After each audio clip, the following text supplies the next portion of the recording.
Lección número 19 de Mariología.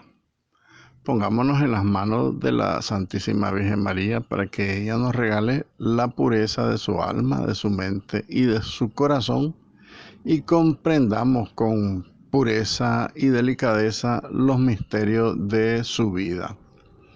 Bendita sea tu pureza y eternamente lo sea, pues todo un Dios se recree en tan graciosa belleza. A ti, celestial princesa, Virgen Sagrada María, yo te ofrezco en este día alma, vida y corazón. Mírame con compasión, no me dejes, Madre mía. Amén. Bienvenidos, queridos hermanos, a nuestra lección número 19, donde vamos a continuar reflexionando sobre la Asunción y la realeza de la bienaventurada Virgen María, según nuestro texto guía, en el capítulo 11. En el numeral 4 de este capítulo 11 habla sobre el significado del dogma de la Asunción. Y el significado que tiene está dividido en dos partes. Unida a Cristo glorioso es el significado del dogma, y también que María Santísima es primicia y es ejemplo de la Iglesia en su asunción. El privilegio de la asunción de la Santísima Virgen María es el coronamiento de todos los dones que la Santísima Virgen María recibió de Dios. Muchos de ellos anticipadamente en atención a los méritos de su Hijo Jesucristo, pero también posteriores, por supuesto, ¿verdad? Porque la maternidad es en el momento que su hijo nace, no antes, desde el momento que es concebido. Entonces, el dogma es el cumplimiento final de su predestinación en Cristo y con Cristo. Es la consecuencia, la Asunción de María es la consecuencia de una íntima y activa asociación de la Santísima Virgen María con su Hijo Redentor del hombre. Entonces, el íntimo e indisoluble vínculo que une a María con Cristo y la asocia a Él, de una manera física y también de una manera sobrenatural, no se podía quedar limitado a la mera realización histórica y temporal de la redención. Esto debía trascender lo temporal.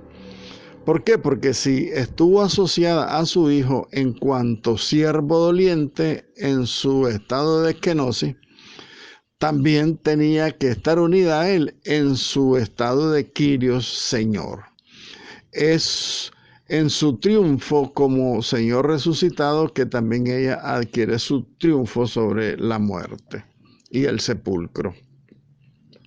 Y así como la redención de Cristo fue para ella del todo singular, eminentísimo, anticipada totalmente, también los méritos, la gracia y los efectos de esa redención debían ser para la Virgen María del todo singulares y plenos en la victoria sobre la muerte. Fíjense que el dogma, en el análisis teológico del dogma ya se habla pues de que María venció a la muerte.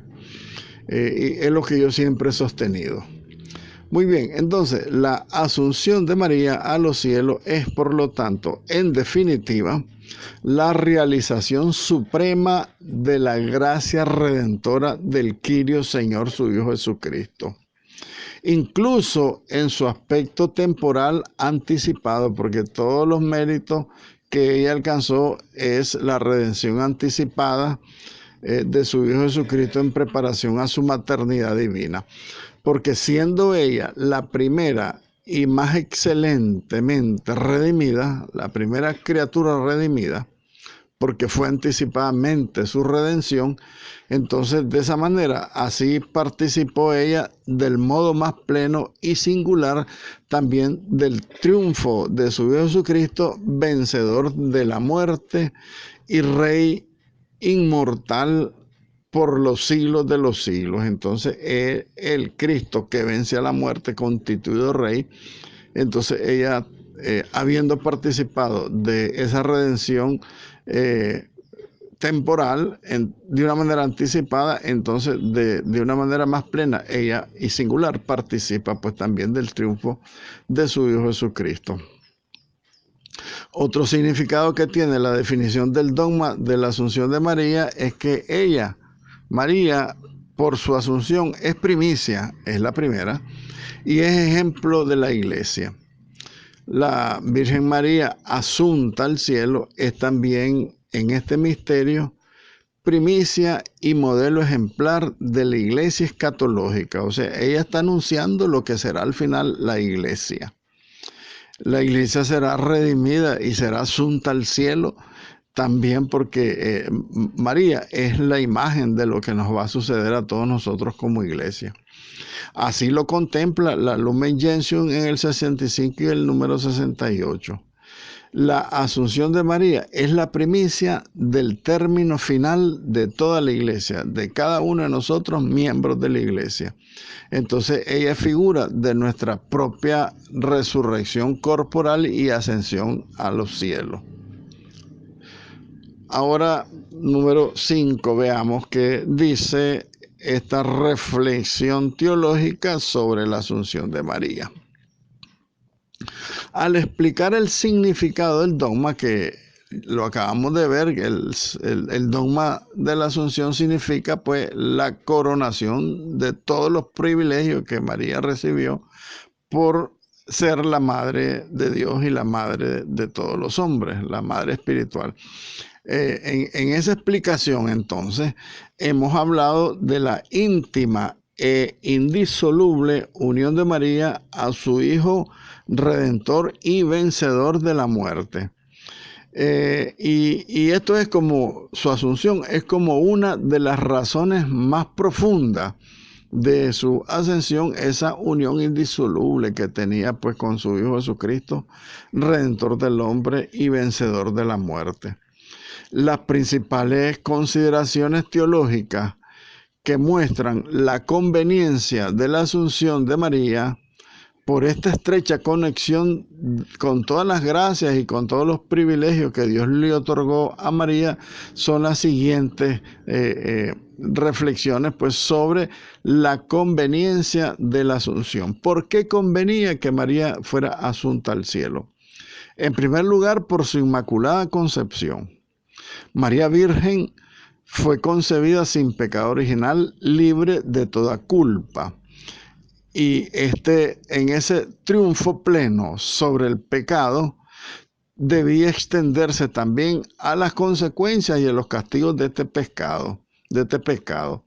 ¿Por qué? Porque María no debía estar sujeta a la corrupción del sepulcro, ni esperar ahí la redención de su cuerpo hasta el fin del mundo, porque ella había sido concebida sin la mancha del pecado original. Entonces, por lo tanto, en ella no cabían las consecuencias ni los castigos del pecado. Porque dice San Pablo que la paga del pecado es la muerte, y ella, al no haber tenido pecado, pues no era sujeto de muerte. También dirá la Sagrada Escritura que el último enemigo a vencer será la muerte, dice San Pablo. Esto significa que María también es primicia de la realidad escatológica de todos los seres humanos, de todos los cristianos, porque nosotros vamos a llegar en un momento, cuando Dios lo quiera, que vamos a vencer a la muerte. Porque una parte de nuestro ser, nuestra parte espiritual, no muere, está gloriosa en el cielo, esperando a que se cumpla esa realidad que ya en María ya se cumplió. La muerte no tiene razón de ser para ninguno de nosotros porque Cristo ya la venció. Se lo anticipó a la Santísima Virgen María, vencer a la muerte y al sepulcro, y es una imagen de lo que seremos nosotros al vencer a la muerte. El último enemigo a vencer será la muerte, dice San Pablo. Y el Apocalipsis también creo que lo dice. Ahora bien, la bula definitoria, o sea, la bula del Papa Pío XII, que define la asunción de la Santísima Virgen María, reconoce un nexo causal, o sea, reconoce que es una causa no meramente declarativa la que contiene la definición del dogma. Porque entre ambas prerrogativas, ¿cuáles son las ambas prerrogativas de la Virgen? La Inmaculada Concepción, la virginidad perpetua, la maternidad divina. Al relacionarse con esta expresión adque adeo, es decir, la redención anticipada de la culpa original, a ella se le anticipó esa redención al quitársele, al prevenirla de culpa, de pecado original en el alma, que esto quiere decir la Inmaculada Concepción.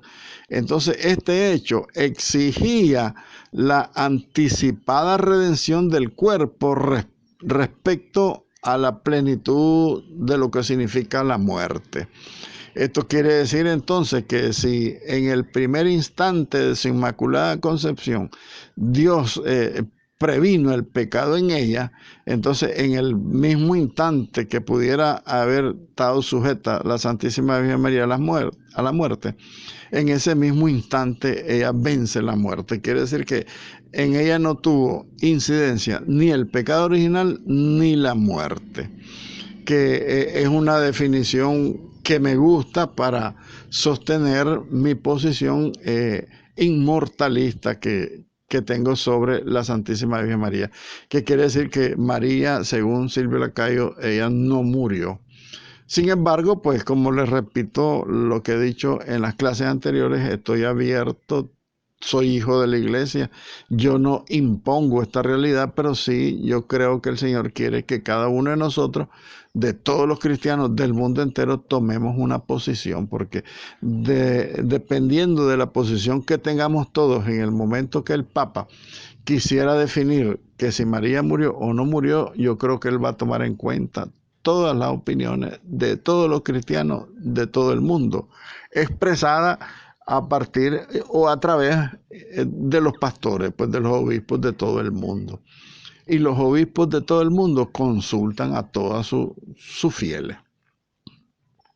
Entonces significa pues que cuando nosotros decimos que la Santísima Virgen María fue redimida de la culpa original de una manera anticipada, también fue anticipada su redención de su cuerpo en cuanto a la muerte.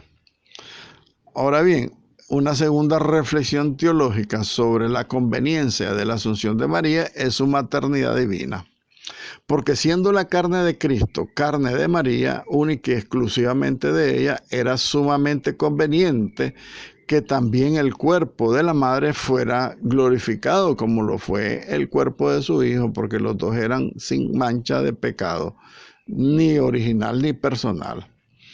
Y repugna mucho pensar que el cuerpo santo de la Madre de Dios sufriera el oprobio de la corrupción de la muerte. Que el Señor no padeció. Esa muerte que Él no padeció, yo creo que Él nunca la hubiera deseado para su madre. Pudiendo preservar Dios a su Madre Santísima de esta corrupción, debemos creer que así lo hizo por amor de hijo, por amor filial, para tener en el cielo a la que le engendró en la tierra dentro de su vientre o de su seno virginal. También un elemento de conveniencia de la Asunción de María es la virginidad perpetua. La Santísima Virgen María, que concibió virginalmente a Cristo y dio a luz a Cristo sin corrupción corporal, sin perder su virginidad, la que es plena y perfecta virgen inviolada, debía ser también exenta de la corrupción del sepulcro y ser, por lo tanto, asunta a la vida incorruptible del cielo junto a su Hijo Jesucristo. Estas razones teológicas no son simples razonamientos humanos. Fíjense que no es invento del que escribió este texto ni de los teólogos. Estas razones teológicas las encontramos desarrolladas en la doctrina de los santos padres de la iglesia de los primeros siglos, en el mismo magisterio eclesiástico, en la mayoría, por no decir en todos los teólogos y en todos los santos. Porque recordemos que una connotación especial de todos los santos era su amor de predilección a la madre. Yo creo que ahí no tenemos que tener ninguna duda. Entonces, estas doctrinas, estas razones teológicas de la asunción de la Santísima Virgen María no es un razonamiento arbitrario, sino que está bien desarrollado en toda la historia de la Mariología, por los padres de la iglesia, el magisterio y los teólogos por los santos. Y esto nos permite discernir muchos aspectos de la divinidad, de la sabiduría y de los designios divinos de Dios nuestro Padre, que Él es todo amor. Y siendo todo amor, no creo que haya permitido una cosa que desdiga al final de la vida de María todo lo que Él con lo que Él la enriqueció. Someterla a la muerte sería contrario a todo lo que hizo para enriquecerla con sus dones, en atención, por supuesto, a los méritos de su Hijo Jesucristo, Dios y hombre redentor. Muy bien. Hay algunas incidencias doctrinales, escatológicas, actuales sobre el dogma de la Asunción de María. Algunos teólogos católicos, influidos por opiniones formuladas precedentemente por los protestantes, dicen que la resurrección de los muertos tiene lugar para cada uno de nosotros en el momento de la muerte. ¿Y por qué lo dicen? Porque quieren deshacer el dogma de la Asunción de María. Esa es la idea que tienen. Porque dice, si todos resucitamos en el momento de la muerte, nada tiene que ver María. Entonces, el dogma de la definición de la Santísima Virgen María fuera como una declaración, como canonizar a la Virgen, pues, una canonización regular. Pero el Papa Pablo VI contradice este error de los protestantes, porque él dice que el mérito de la asunción corporal de la Santísima Virgen María fue un mérito y un privilegio único y exclusivo para ella, anticipado. Y anticipado digo para todos los demás cristianos, porque ella es imagen, es figura, ¿verdad? Entonces, la definición dogmática, según entonces estas doctrinas teológicas protestantes, equivaldría, como les decía yo, a una canonización simple y regular de la Virgen María, y la asunción de la Virgen María resultaría incomprensible para la verdad de fe en esa definición dogmática de su asunción a los cielos. Y esto hace referencia, como les decía, el Papa Pablo VI en una carta sobre algunas cuestiones referentes a la escatología, el número 6. Valdría la pena buscar este documento del Papa Pablo VI y de la Congregación para la Doctrina de la Fe. Y este documento se llama Carta sobre algunas cuestiones referentes a la escatología del Papa Pablo VI. Vamos a buscarla a ver qué nos dice, a ver qué encontramos, y ahí se las comparto si dice alguna cosa que nos atañe, pues, a la reflexión de este tema. Muy bien, ahora veamos un tema que yo siempre he sostenido, que es en atención al infinito amor que Dios nos tiene a todos, de que María no murió. El tema número 7 de este capítulo 11 es la muerte de la Santísima Virgen María, y yo lo pongo entre interrogación, entre signos de interrogación, porque nosotros no podemos hablar ni de que murió ni que de no murió hasta que la iglesia lo defina, aun que lo digan incluso padres de la iglesia, teólogos, el Papa. ¿Y por qué lo digo? Porque el Papa, si no habla ex cátedra, o sea, definiendo un dogma, no tiene peso doctrinal. Es un magisterio regular. Por supuesto, sin rechazarlo, pero sabiendo que no es dogma definido. ¿Por qué razón? Porque el dogma del Papa Pío XII no define la muerte o no muerte de la Santísima Virgen María. Voy a reflexionar sobre estas opiniones, pero la opinión mortalista me la voy a saltar porque es de mi desagrado. Ahí la leen ustedes si quieren después, pero yo me la voy a saltar. Vamos a ver qué dice el texto del número 7 del capítulo 11. El hecho de la muerte de la Santísima Virgen María no está incluido en la forma definitoria, en la fórmula definitoria del dogma de la Asunción de María del Papa Pío XII. No está, por lo tanto, definido como un dogma de fe, que si ella murió o si no murió. Es, sin embargo, algo que está avalado por un elevado número de testimonios a lo largo de toda la historia de la Mariología. Que la Virgen, el hecho de que la Virgen no está definido en el dogma, podemos decir también que hacia el siglo III no constaba en ningún documento histórico sobre la muerte de María, no había nada sobre su muerte. Ahora bien, en el siglo IV, recuerdan que hablamos de Epifanio, uno de los principales y de los primeros mariólogos preciosos que tiene la patrística. San Epifanio dudaba de que sí María había muerto. Epifanio dudó de que sí murió la Virgen. Ahora bien, en el siglo V surgieron algunas opiniones bastante minoritarias a favor, pues, de la inmortalidad de la Santísima Virgen María, que se fueron renovando poco a poco, esporádicamente, a partir, pues, del siglo IV y V, y en los siglos posteriores tendríamos que dar un salto hasta los siglos XVII y XVIII. Esto significa que en toda la Edad Media se sostuvo la inmortalidad de la Santísima Virgen María, porque se sostenía la doctrina de San Epifanio de que él dudaba que si María había muerto. Muy bien, entonces no tuvieron gran relieve ni difusión esta fe en la inmortalidad de la Santísima Virgen María, aunque hay un grupo de autores que defienden esta tesis inmortalista, o sea que María no murió.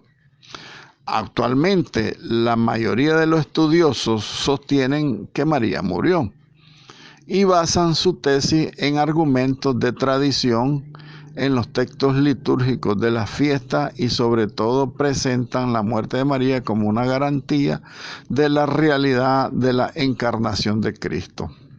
La Virgen al morir atestigua que es una persona humana y como tal tiene el débito de la muerte. Estoy totalmente en contra de esta tesis, porque esta es una tesis, no es doctrina. ¿Por qué digo tesis? Porque dice aquí la reflexión que María como ser humano tenía el débito de la muerte, y yo creo que eso es falso.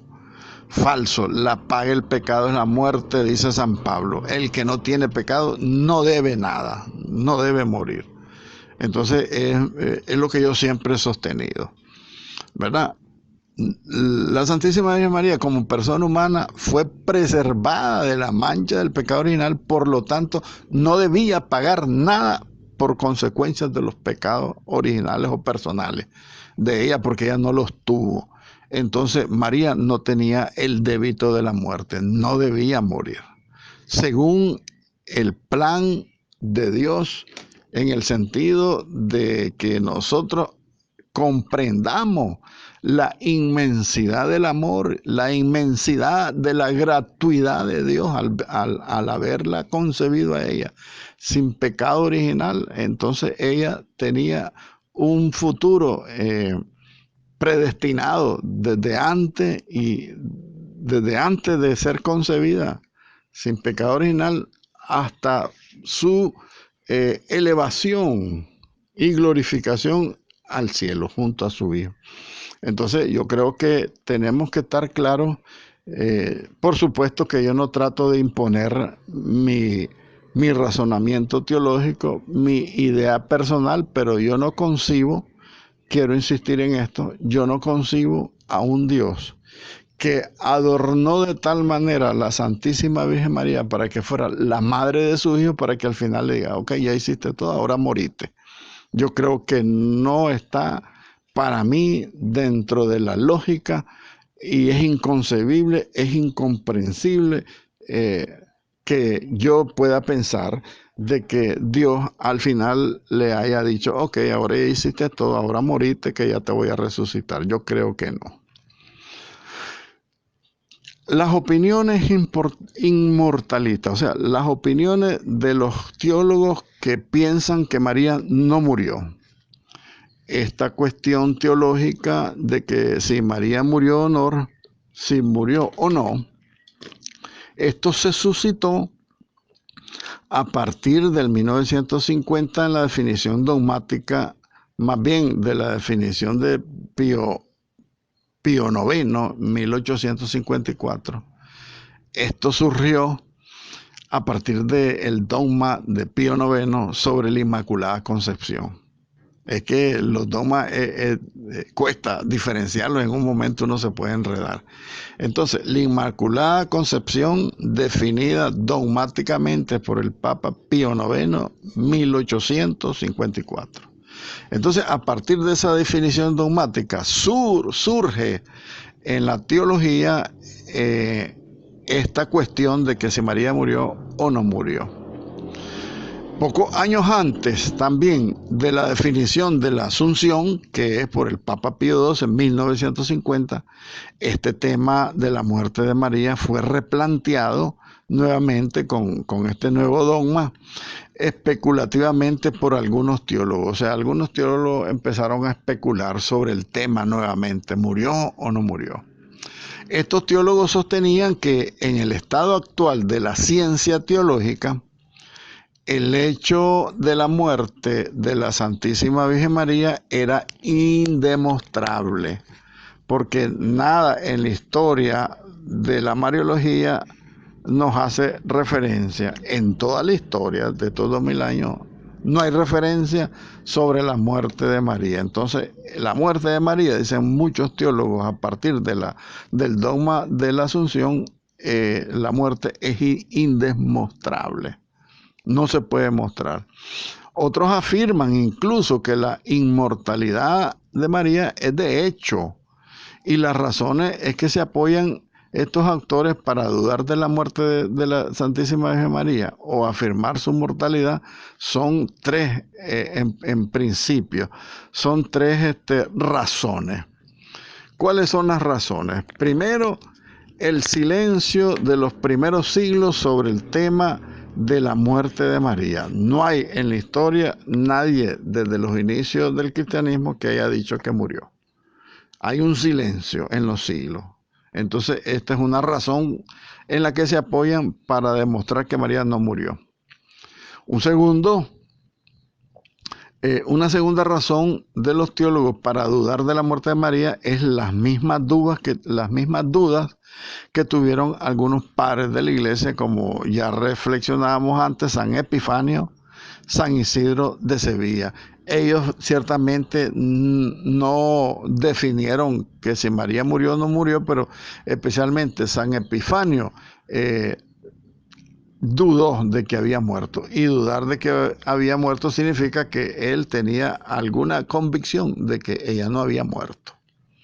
Y en tercer lugar, también para el tiempo de la definición del dogma de la Asunción, el tercer elemento es el mismo dogma de la Inmaculada Concepción de 100 años antes, que era una razón que sirve de fundamento para los teólogos para defender la posición de que María no murió. En efecto, dicen ellos que si María no tuvo pecado original, y siendo la muerte castigo por el pecado, ella no tuvo que morir. Además, añaden que su perfecta virginidad reclama la incorrupción esencial de la muerte y del sepulcro, y que la victoria plena de María sobre el pecado exigía una victoria plena de la muerte, o sea, su inmortalidad. En esto pues se basan estos teólogos que me encantan. Yo soy fan de esta doctrina, que todavía pues no está definida, pero yo soy fan de ella.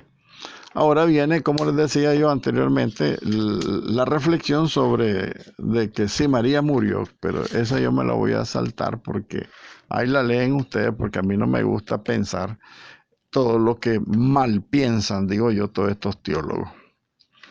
Muy bien, la realeza de María, una segunda parte, si podemos hablar así, del capítulo 9 de la Asunción y la realeza de María. La primera parte era la Asunción. La segunda parte de este capítulo 11 es la realeza de María. Muy bien, la doctrina más bien de la realeza mariana se explicita progresivamente en la patrística, en las homilías de los padres que pronunciaban en las diversas fiestas marianas y en especial en los sermones que trataban de la dormición de María el 15 de agosto.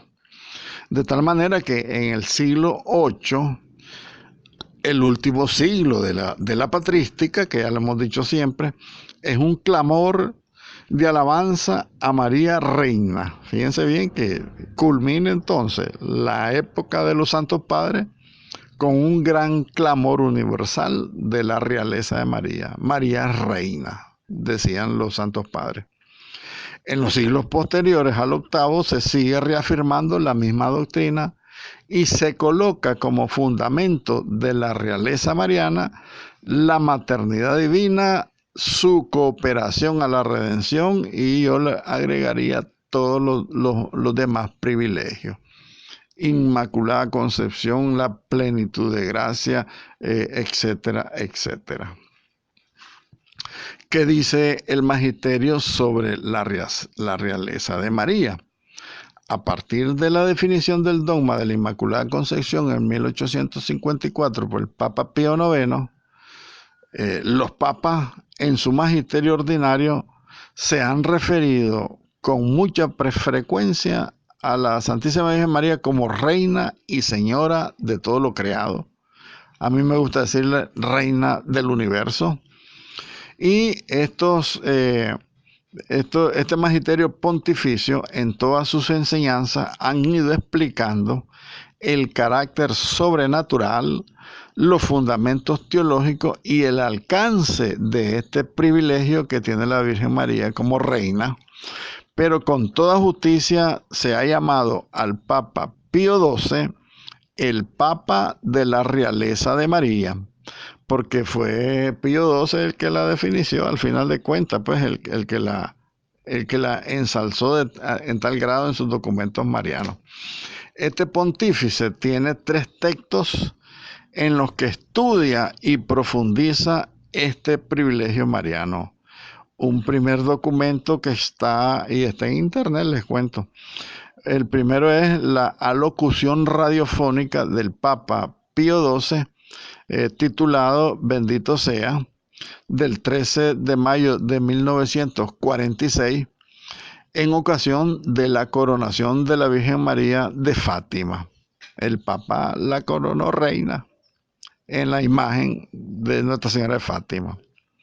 Un segundo texto del Papa Pío XII es la encíclica Aeceli Reginam, la Reina del Cielo. Quiere decir esto del 11 de octubre de 1954, unos días antes de definir el dogma de la Inmaculada, de la Asunción de María, o unos añitos después más bien, porque fue en 1950 la definición del dogma.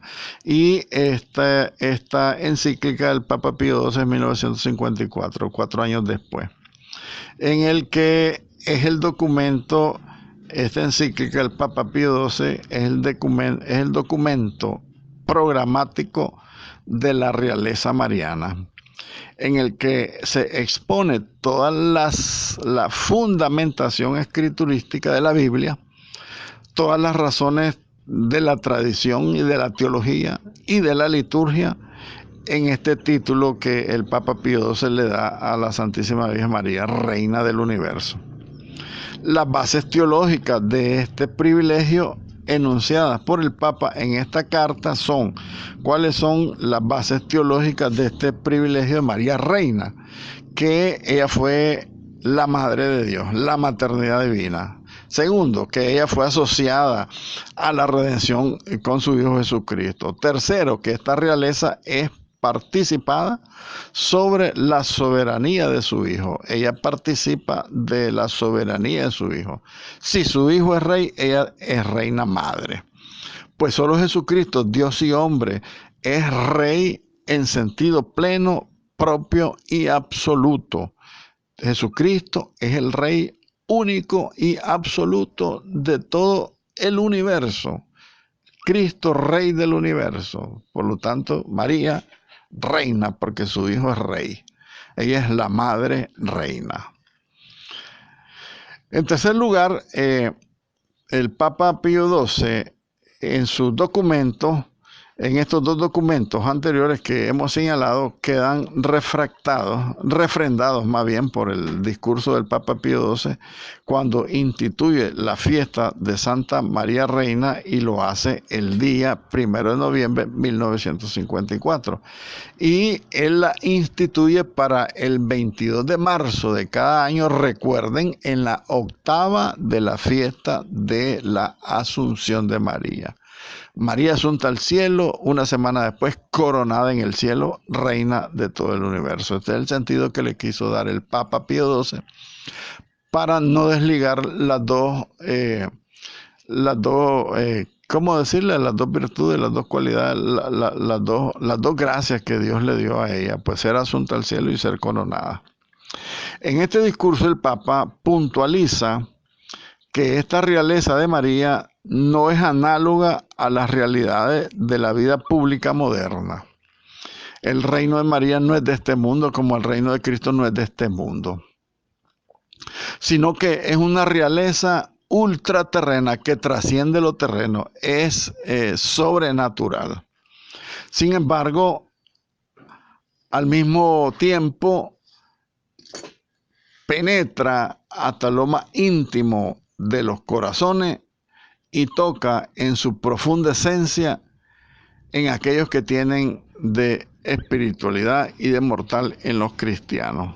Aunque su reinado no es de este mundo, pero sí toca a todos los que somos hijos en su Hijo. Somos sus hijos en su Hijo.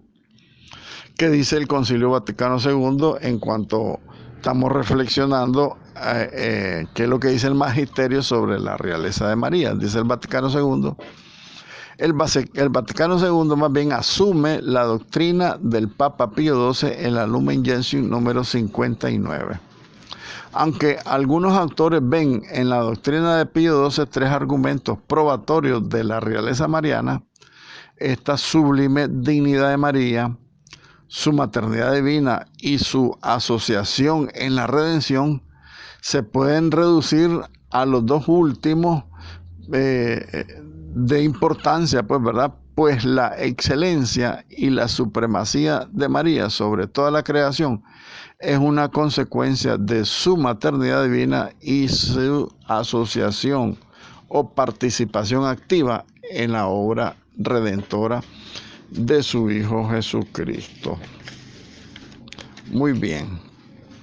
Maternidad divina y realeza de María, según lo explicita el magisterio de la Iglesia. Ahora veamos qué dice la Sagrada Escritura. Están los textos del profeta Isaías, la profecía de Isaías, que profetiza a la Virgen que va a dar a luz al Emmanuel, Isaías 17. Después tenemos el Evangelio de San Lucas en la anunciación del ángel Gabriel a María. También la visita de María a su prima Isabel, el Apocalipsis capítulo 12, el Evangelio de San Mateo capítulo 1, en ese gran paralelismo de de los relatos que preceden pues al texto de Jesucristo en los diversos reinados que han existido en Judea, en la genealogía, en primer lugar, pues que habla, ¿verdad? Después el Evangelio de San Mateo, que habla en el capítulo 2 de la visita de los magos, etcétera, etcétera. Es una reflexión bíblica sobre pues la maternidad divina y la realeza de la Santísima Virgen María. En el numeral 10 de este capítulo 11 habla de la asociación de María a la redención y la realeza de la Santísima Virgen María. Está como un poco reafirmando todo lo que dice la Sagrada Escritura, pero resumiendo, nosotros tenemos que decir que si la maternidad divina de María es el fundamento de que María sea la Jeribá. Recuerdan la Jeribá, que es la madre reina, la reina madre, digámoslo así. Acuérdense lo que reflexionamos sobre Bersabé, esposa de David, pero después es la madre del rey Salomón.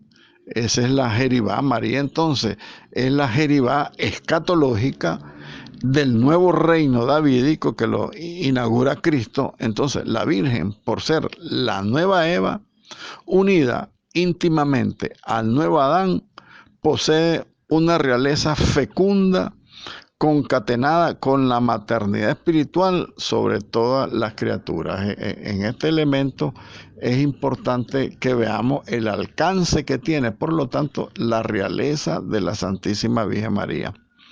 ¿Por qué razón? Porque en la asociación que tiene la Santísima Virgen María en la obra redentora de su Hijo Jesucristo, ella, unida como nueva Eva, íntimamente unida al nuevo Adán, que es Cristo, por eso ella posee una realeza fecunda, concatenada con la maternidad espiritual. Son dos elementos que tenemos que concatenar, valga la repetición de la palabra.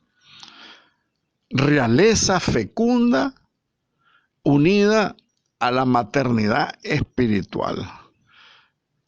¿Por qué? Esto significa el por qué la hizo reina. ¿Por qué Dios la hizo reina? Hemos visto en el apartado número 11 de este capítulo 11, titulado Alcance de la realeza de María, hemos visto que María es reina por derecho natural, porque al ser Cristo en cuanto hombre, rey del universo, entonces María participa, la Virgen María participa por derecho materno de ese poder regio universal de su Hijo. Si Jesucristo es el rey del universo, María es reina por derecho materno. Ahora bien, además es reina por derecho de conquista también. Ella conquistó porque ella se asoció de una manera activa en la redención de su Hijo Jesucristo para conquistar la realeza. Entonces, al aceptar el mensaje del ángel María en la Anunciación, ella voluntariamente se asoció de una manera activa, de un modo el modo más íntimo posible, a la obra de la salvación. Esa obra de la salvación operada por su Hijo Jesucristo en su muerte y su resurrección. Ahora bien, si el Redentor por su muerte en la cruz se convierte en rey del pueblo adquirido con su sangre, la Santísima Virgen María, que cooperó directamente y estrechamente con él en la victoria sobre el demonio, el pecado y la muerte, también ella participa de esa dignidad lograda por Cristo. María participa, por lo tanto, del modo y de forma que le es propio en el poder real de su Hijo y Señor, su Kyrios. Entonces, María, por derecho y por conquista, es constituida reina. Ahora bien, en primer lugar, la encíclica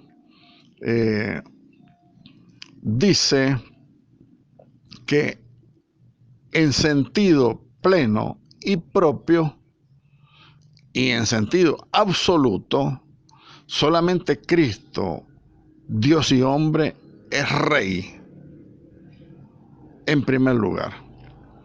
Con todo esto también María, sea como Madre de Cristo Dios, sea como asociada a su obra redentora de su Hijo Jesucristo, ella participa también de la dignidad real, o sea, de la dignidad de reina, aunque de modo limitado, por supuesto, y análogo. Estamos claros que ella toma del tesoro de la redención todos los beneficios para los hijos, porque ella como reina los toma y los distribuye, dispensadora, dice el Concilio Vaticano II. Entonces ella participa de esa dignidad real, regia de su hijo, su dignidad de reina, de una manera limitada y análogo, en el sentido que ella lo toma de toda la fuente infinita de la redención de su Hijo Jesucristo.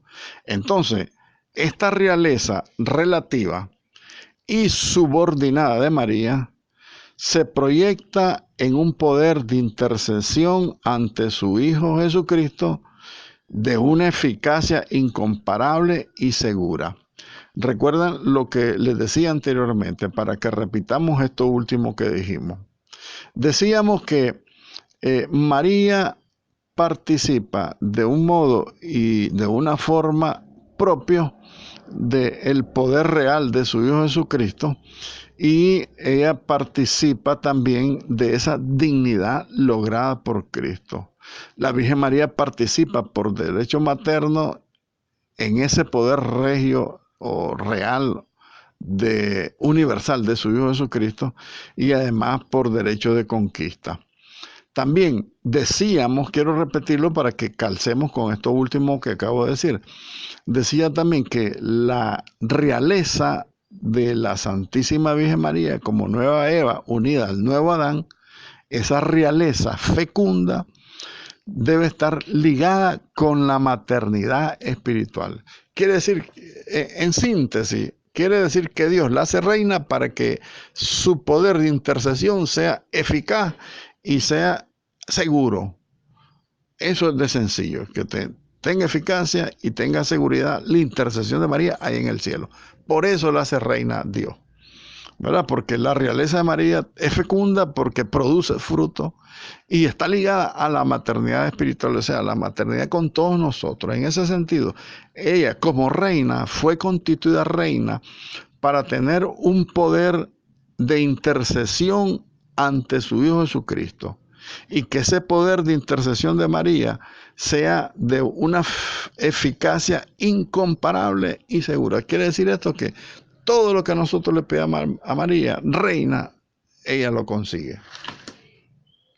Porque ese es el poder que le dio Dios al constituirla reina del universo, la reina madre del Dios rey del universo que conquistó su realeza con su muerte y su resurrección. Entonces, este es el gran sentido que tiene la realeza de María. María reina es porque su intercesión es totalmente eficaz, incomparablemente segura. La intercesión de María no falla porque ella es reina, reina del cielo, reina madre, reina de todos los vivientes. Es por su maternidad espiritual, ella es reina y es madre, y consigue todo lo que le pide a su Hijo Jesucristo. Ave María, gracia plena, Dominus tecum, benedicta tu in mulieribus, benedictus fructus ventris tui, Jesús. Santa María, Mater Dei, ora pro nobis peccatoribus, nunc et in hora mortis nostre. Amén.